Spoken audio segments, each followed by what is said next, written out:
السلام عليكم ورحمة الله وبركاته. أهلا بكم متابعيني، شلونكم؟ شخباركم؟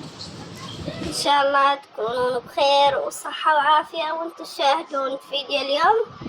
هنا حبيت حبايب قلبي آخذكم مقتطفات من حياتي اليومية، وهمين آخذكم بجولة من داخل المول حبايب قلبي. هنا هذا قسم المكياج، حبيت أصور لكم إياه. حبايب قلبي اللي شاهد قناتي لأول مرة لا تنسونا باللايك والاشتراك وتفعلون زر الجرس حتى يصلكم كل جديد، وأتمنى تصلون على محمد وآل محمد بالتعليقات حبايب قلبي. هنا حبايب قلبي كان يعوزني كم قرض، فحبيت أصور لكم شنو اللي موجود داخل المول حبايب قلبي. هنا هذا قسم الحنة، قسم الطوب مال الشعر حبايب قلبي، وهنا قسم العطورات. الصراحة اسعاره جدا مناسبة وكلش حلوة، يعني حبيت اصور لكم اياهم مثل ما وضعتكم بالفيديو حبايب قلبي. حبيت اشتري من هذا النيل الرموش، بس حبيت اصور لكم اياهن.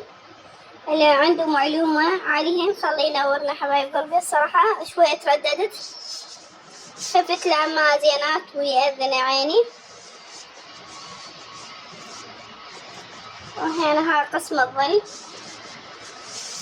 سمعت يقولون ظل حبايب قلبي، صار له يعني المكياج بدورنا كان اسمه وتختلف عن هسه حبايب قلبي. هنا رجعت على البيت، حبيت اسوي العشاء حبايب قلبي.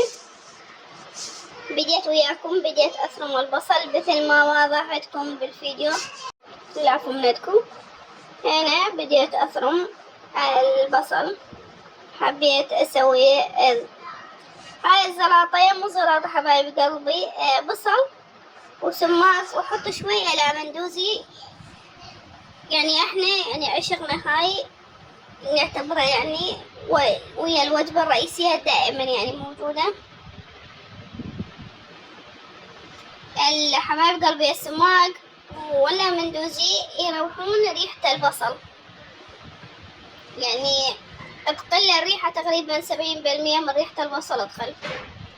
وهنا اكيد الدولمة. صراحة احنا من عشاق الدولمة. شنو رايكم بهاي الدولمة حبايب قلبي؟ شوفوا وجهها قالب مال كيك. صراحة احنا الدولمة لازم بالاسبوع نسويها، يعني او يوم، يعني كل اسبوع لنا يوم مخصص خاص بس للدولمة. وهنا هذا شكل الدولمة وسهمنا وسهمكم ألف عافية حبايب قلبي.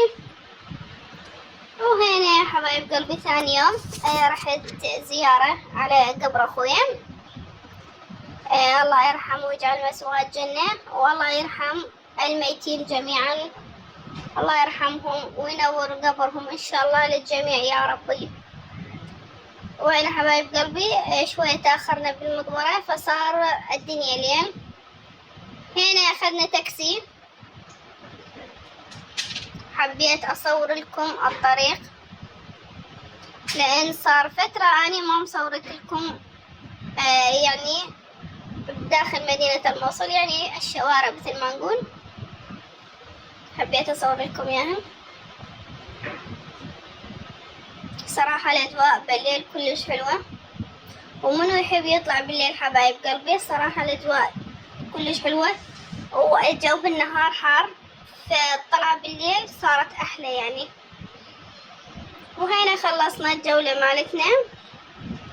هنا حبايب قلبي كبست خيار وفلفلة، حبيت أصور لكم هاي الطريقة. حبايب قلبي إذا تريدون الطريقة كاملة أتمنى تكتبوا لي بالكومنتات حتى أنزلكم الطريقة كاملة. هنا هاي الفلفلة الكبار خليتها واحد، وهاي أكيد فلفلة حارة هم خليتها بواحد.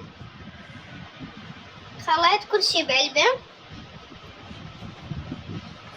صراحة احنا يعني نحب الطرشي، بس من ورا شغلت الكلى شوية نتباعد عنه، بس صار لي وهس حبيت اسويه، حبيت اجرب هاي الطريقة، والصراحة الطريقة نجحت 100%، نجحت يمي. لهنا خلص فيديونا، لا تنسونا باللايك، ومع السلامة حبايب قلبي. انتظر تعليق.